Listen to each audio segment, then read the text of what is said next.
মাই tasteful kitchen থেকে আপনাদের সকলকে স্বাগত। আর আজকে একটা নতুন রেসিপি নিয়ে এসেছি, ছোলা কচু ভাজা। আশা করি এই রেসিপিটা আপনাদের অনেক ভালো লাগবে। খুব সহজে আপনারা এই ছোলা কচু ভাজা কীভাবে করবেন, খুব সুস্বাদু এই রেসিপিটা, পুরো ভিডিওটা দেখে নেবেন আর বাড়িটা অবশ্যই ট্রাই করে দেখবেন। চলুন, তো এটা করতে কী কী উপকরণ লাগে।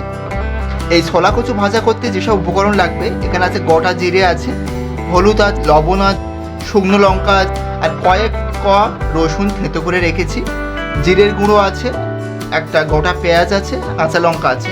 লঙ্কাটা একটু বেশি দিলে ছোলা কচু ভাজাটা ভীষণ ভালো লাগে, তো আমি এখানে কয়েকটা লঙ্কা ফেড়ে রেখেছি। তো প্রথমে আমি ছোলা কচুটা কুচিয়ে নেব। দেখুন, আমি এখানে ছোটো ছোটো করে কুচিয়ে নিয়েছি সেই কচুটা।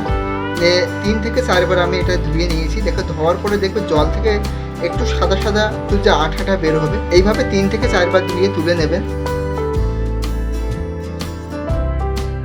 গরম জল ফুটে উঠেছে, আমি এখানে একটু লবণ অ্যাড করব। ফুটান্ত গরম জলে লবণ অ্যাড করে আমি যে কষানো যে ছোলা কচুটা আছে আমি এখানে দিয়ে দেব।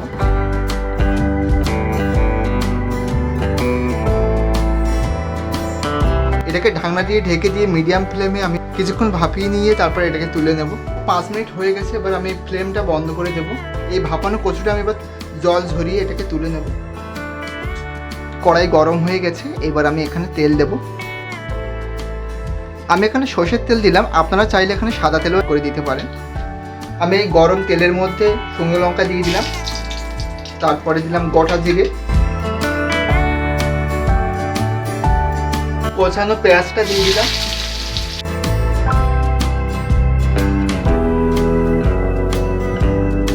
পেঁয়াজটা দেওয়ার পর একটু নেড়ে চেড়ে নেব কিছুক্ষণ। অবশ্যই গ্যাসটা মিডিয়াম ফ্লেমে রাখবেন।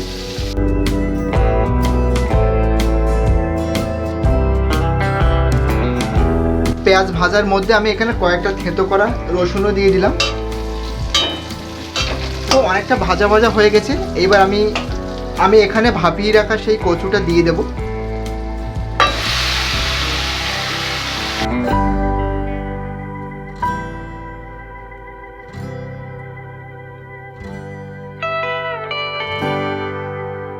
এবার আমি পরিমাণ মতো হলুদ দিয়ে দেবো এখানে, আর পরিমাণ মতো লবণ দিয়ে দেবো।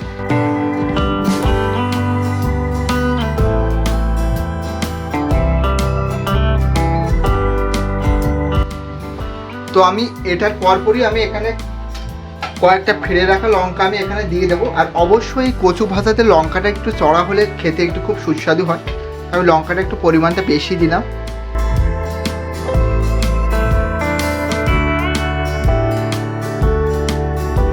ঢাকনা দিয়ে 5 মিনিটের মতো মিডিয়াম ফ্লেমে রেখে দেবো।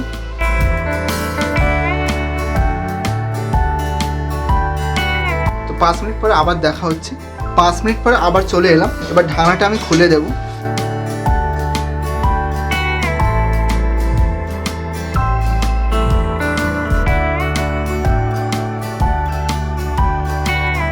এইভাবে ভাজতে থাকবে, জলটা শুকনো শুকনো হওয়া পর্যন্ত।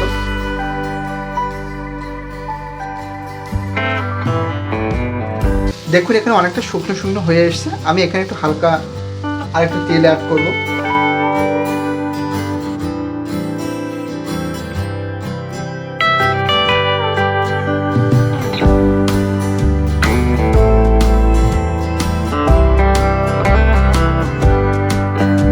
এইভাবে নাড়াচাড়া করে জলটা কমিয়ে শুকনো শুকনো করে নিতে হবে।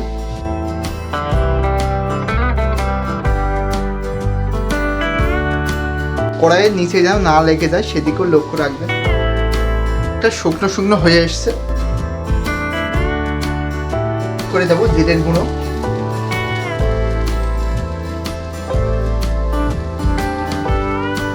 তো আমি জিরের গুঁড়ো অ্যাড করে কিছুক্ষণ এপাশ ওপাশ করে নাড়িয়ে নেব।